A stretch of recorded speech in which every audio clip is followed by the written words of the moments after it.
অন্য কেউ কখনো যদি বিপদ হয় সেই বিপদ যদি আমাদের সাথে শেয়ার করে আমরা এগুলা নিয়ে কত হাসাহাসি করি, তাই না? এটা কিন্তু আমার সাথে অনেক হয়েছে। আমি কিন্তু অনেককে আপন মনে করে আমার ফ্যামিলির যত দুঃখের কথা শেয়ার করছি, কিন্তু পরবর্তীতে দেখি সেই আমার কথাগুলাই সে অন্য জায়গায় নিয়ে অনেক হাসাহাসি করছে। আসসালামু আলাইকুম, সবাই কেমন আছেন? আশা করছি ভালো। আলহামদুলিল্লাহ আমরাও ভালো আছি। চলে আসলাম আরেকটা নতুন ব্লগ নিয়ে। আশা করছি আপনাদের ভালো লাগবে। সকালবেলা ঘুম থেকে উঠছি, এখন বাজে 9টা, কারণ নিধির তো পরীক্ষা 11:30 থেকে শুরু, এর জন্য 11টা থেকে আমরা স্কুলে যাই। তারপরে এর জন্য একটু বেলা করে ঘুম থেকে উঠি। তো 9টার সময় ঘুম থেকে উঠে নাস্তা বানাচ্ছি, কারণ মেয়েকে নাস্তা খাওয়াই নিয়ে যাব, নিজেও নাস্তা খাবো। প্রায় 2:30 পর্যন্ত আমাদের স্কুলে থাকা লাগে। আর এরই মধ্যে দেখলাম রিমঝিমি বৃষ্টি পড়তেছে, একটু টেনশনে পড়ে গেলাম। আমার 2 মেয়ের আবার একটু সমস্যা, ওদের বৃষ্টি মাথায় পড়লে জ্বর আসে। আর আমারও সমস্যা, আমার যদি বৃষ্টির পানি মাথায় পড়ে তাহলে অনবরত মাথা ঘুরায়। যাই হোক, এখানে আবার তাড়াতাড়ি করে মুরগির মাংস রান্না করতেছিলাম। ফ্রিজে মুরগির মাংস ছিল, সেটা আমি আবার তাড়াতাড়ি বের করে বরফ গলায় তারপরে রান্না করে ফেলছি। কারণ 2:30টার সময় এসে না রান্না করতে ভালো লাগে না। তো আমার না অনেক ক্ষুধা লেগে যায়, কারণ সকালবেলা আমি একটা রুটি খাই। তো এসেই না সবার আগে আমি খাই। আর নিধি না কিছুই খাইতে চায় না। স্কুলে যদি ওকে আমি কিছু স্বাদি, আসার সময় সে কিছু খাবে না, বাসায় এসেও না ভাত খায় না, অনেক দেরি করে খায়।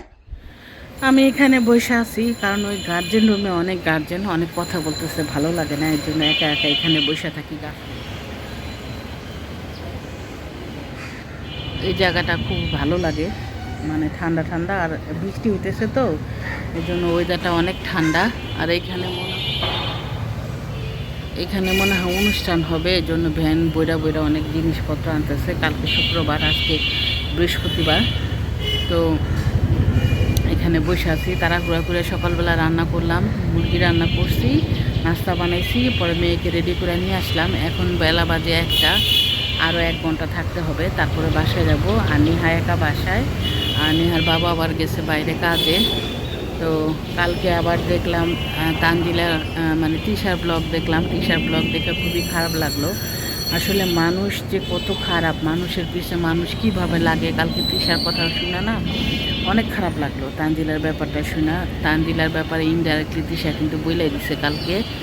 আসলে মেয়েটার জন্য খারাপ লাগে, মেয়েটার এত অল্প বয়সে বিয়ে দিচ্ছে, তারপরে মেয়ে সুন্দরভাবে সংসার করতেছে, তারপরে মানুষ খালি আজে বাজে কথা বলে যে ওর বাপকে এত কিছু কেন জানা দরকার আপনাদের বলেন?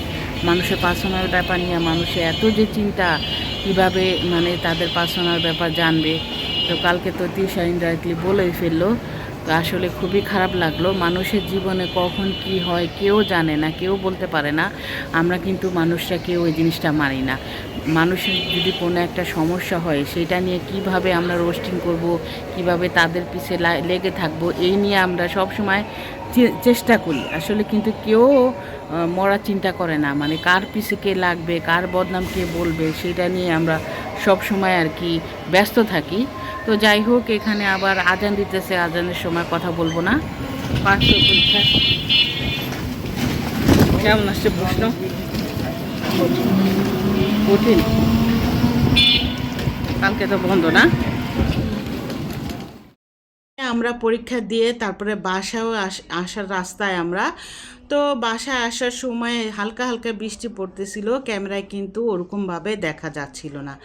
আর যা বলতেছিলাম, কালকে তৃষার ভিডিওটা দেখে আমার খুবই খারাপ লাগছে।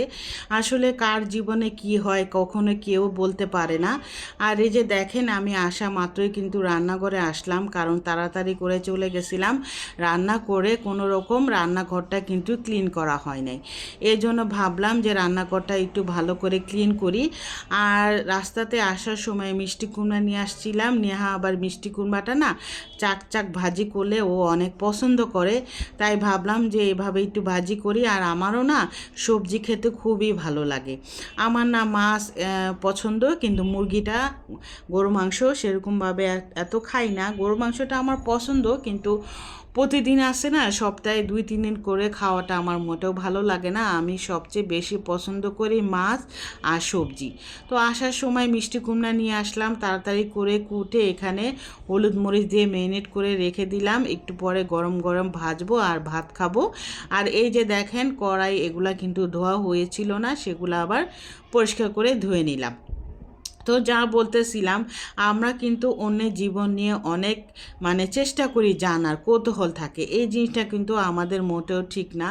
কালকে দেখলাম তিশা তানজিলার ব্যাপারে ইনডাইরেক্টলি কিন্তু সবই বলে দিল। আমার কিন্তু খুবই খারাপ লাগতেছিল ভিডিওটা দেখে। আসলে মানুষের যন্ত্রণায় মহিলাটা আর থাকতেই পারলো না, শেষ পর্যন্ত সে বলেই দিল আসল ঘটনা। ইনডাইরেক্টলি বলছে, সবাই আর কি বুঝে গেছে। যাই হোক, এখানে আবার এই যে থালা বাসনগুলো ধুয়ে নিলাম। তো একটা ভিডিও দিতে পারছি না, কারণ মেয়ের এক্সাম চলতেছে। ওর এক্সাম শেষ হলে ইনশাল্লাহ চেষ্টা করব রেগুলার ভিডিও দেওয়ার। তো আপনারা অনেকে অনেক সুন্দর সুন্দর কমেন্ট করেন, আপনাদের অনেক ধন্যবাদ। আর এই যে এখানে আমি মিষ্টি কুমড়াটা ভেজে নিচ্ছি।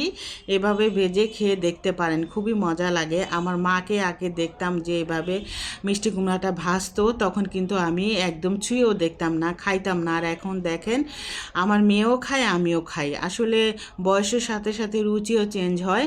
তো এখন না, আগে মা যা খাইতো এখন আমারও ভালো লাগে। ভর্তা, বোয়া ভাত, তারপরে জাউ ভাত, একটা কাঞ্জি চালের ভাত আছে, এটা অনেকে জানে না। এটা না আমার নানি আর আমার মাকে দেখতাম খাইতো। তো এখানে দেখেন রান্নাঘরটা ভালো করে পরিষ্কার করে নিয়েছি। আসলে রান্নাঘর পরিষ্কার না থাকলে না আমার ভালো লাগে না। এই যে মুরগির মাংসটা রান্না করছি, এসে আবার একটু গরম করলাম। আর এখানে মিষ্টি কুমড়াটা ভাজছিলাম, এটা ভাজা হইলে তারপরে ভাত খাবো। বাসায় এসে দেখি নেহা সব ঘর পরিষ্কার করে রাখছে, খালি রান্নাঘরটা পরিষ্কার করে নাই। ও 2 রুমের বিছনা, তারপরে ঘর ঝাড়ু দিয়ে সব পরিষ্কার করে রাখে, মাশাল্লাহ। তো এসে আর আমার ওরকম করে কোনো কাজ করতে হয় না। তো রান্নাঘরটাও সবসময় যাওয়ার আগেই পরিষ্কার করে রেখে যাওয়ার চেষ্টা করি, কিন্তু আজকে না সময় ছিল না, তাড়াহুড়া করে বের হয়ে গেছিলাম, এর জন্য পরিষ্কার করতে পারি নাই। আর এই যে দেখেন আমার না অনেক ক্ষুধা লাগছে, কারণ সকালে বললাম না আমি একটা রুটি খাই, আর আড়াইটা পর্যন্ত বসেছিলাম, এসেই না আমি ভাত খাচ্ছিলাম। আর নিধিকেও সাজছিলাম, নেহাকেও সাজছিলাম। তো ওরা না কেউই খাবে না। আর নিধির বাবা এরই মধ্যে দেখলাম একটু পর আসলো, তো ও আসার পরে ওকেও ভাত দিয়ে দিলাম। আর দেখেন এটা হলো বিকালবেলা নিধির বাবা একটা কাঁঠাল আনছে, এত বড় কাঁঠাল, সেই কাঁঠালটা না নষ্ট ছিল। ওকে বলছে ট্রাকের সাথে বাড়ি খেয়ে নাকি কাঁঠালটা একটু দাগ লাগছে। ও না অনেক বোকা, জানেন না, ও অনেক সরল, ও সব সময় সবার কাছে ঠকে, ফ্যামিলির কাছেও ঠকে, তারপরে বন্ধু বান্ধবের কাছেও ঠকে, যাদের সাথে কাজ করে তাদের সাথেও ঠকে। ওর সাথে যদি কেউ একটু ভালো করে কথা বলে না, ও ওটাই মনে করে রাইট। আর আমরা যদি কিছু বলি সেটা ও কখনো বলে না যে এটা সঠিক। এই যে দেখেন আমি কাঁঠালটা ভাঙতেছিলাম, কত সুন্দর না, পরে একদম মাঝখানে পুরাটা কাঁঠাল নষ্ট হয়েছে। পরে সেই কাঁঠাল নিয়ে আবার গেল ফেরত দিতে। কাঁঠাল, এত বড় কাঁঠাল নিয়ে 2বার গেছে, কেমন না একটা বিরক্তকর। ওকে আমি বললাম তুমি দেখে কেন এই নষ্টটা নিয়ে আসলা? ও বললো কি না নষ্ট না, লোকটা আমাকে বললো যে ট্রাকের সাথে ধাক্কা লাগছে, এর জন্য আর কি ভিতরে কোনো সমস্যা হয়নি। যখন দেখলো খোলার পরে পুরাটা কাঁঠাল ভিতরে নষ্ট, তখন ও নিজেই আবার গিয়ে চেঞ্জ করে নিয়ে আসলো। একটা কাঁঠাল আনছে নষ্ট, ট্রাকের ভিতরে বলে ধাক্কা খাইছে, মিথ্যা কথা বিক্রি করছে। ট্রাক অ্যাক্সিডেন্ট হয়েছে, ট্রাক অ্যাক্সিডেন্ট হয়েছে। এর গেলেই যত মানুষে একটু সহানুভূতি করে যে এটা ভাই এটা এরকম ধাক্কা খাইছে, এও একদম মানুষের ই করে নিয়ে আহে আয়া তারপর ধরা খায়। এখন আবার ওই কাঁঠাল যায় ফেরত দিয়ে আবার অন্য কাঁঠাল নিয়েছে। জানি না এটা কেমন হয়, বিসমিল্লাহ। এটা তো পাকা পাকা মনে হইতেছে। ট্রাক অ্যাক্সিডেন্ট হয়েছে। মাসে কি সুন্দর করে কাঁঠাল হয়ে গেলে, মাশাল্লাহ। এটা তো জানি না কেমন হয়েছে। ওই বলটা নিও না, যাও ওই বলটা নিও ঘরে।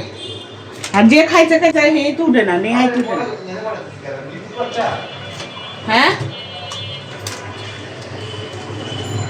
মা ঘুমা, কাঁঠাল মানুষ ভাঙে কিনলে, কাঁঠাল মাঠাল ভাঙা বিরক্ত করলো। এটা তো টক টক মিষ্টি।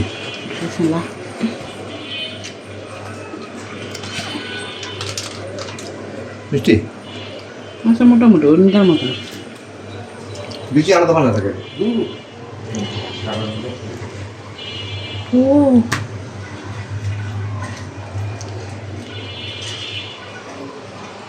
আচ্ছা আমরা ভাঙি। সবসময় দেখছি সরল মানুষরাই না অনেক ঠকে, কারণ চালাক মানুষকে না ঠকাইতে পারে না কেউ। আমরা খেলার আগে আমবত্তা খাই নিতেছি, কারণ খেলা কি হয় জানি না। আজকে আমরা সবাই টেনশনে আছি, আজকে আর্জেন্টিনার খেলা, সব ভালো ভালো দলরা সব হাইরা গেছে। আজকে জানি না আল্লাহ কপালে কি রাখছে। গত ভিডিওতে তো গত ওই খেলাতে তো নিহা কানতে কানতে শেষ বাবা, তারপরে এসে পড়ছে। তোমার বন্ধুরা কি করছে? সব গেছে বাসায়? হ্যাঁ হ্যাঁ, বাসায় আছে। আগের মতো না প্রত্যেক দিয়ে খেলা হয় হয়, কিন্তু আগে তো প্রত্যেকদিন সন্ধ্যার সময় 8টা হয়েছে না, গতবার ভালো হয়েছে। এবার তো খেলার নিয়ম উল্টা পাল্টা দেখায়, সকালবেলা আর্জেন্টিনার খেলা হয়, এমনি সবাই দেখতে পারে না। আর যারা যারা দেখে তারা বাইরে যায়, দেখে না। এনে আমবত্তাটা খাই দেখ মজা। এখন খায় নেই, পরে খায়, পরে কি কান্দা লাগে না খাওয়া লাগে জানি না। আর আমরা সবাই রাত্রে মিলে ফ্যামিলি সবাই আর্জেন্টিনার খেলা দেখতেছিলাম। আমি তো ছোটোকাল থেকে আর্জেন্টিনা সাপোর্ট করি, আমার বড় মেয়ে নেহাও করে। তো এই খেলাটা দেখে ভাইরে ভাই মাথা পুরো নষ্ট হয়ে গেছে, কান্নাকাটি করে আমরা তো পুরা একাকার হয়ে গেছিলাম।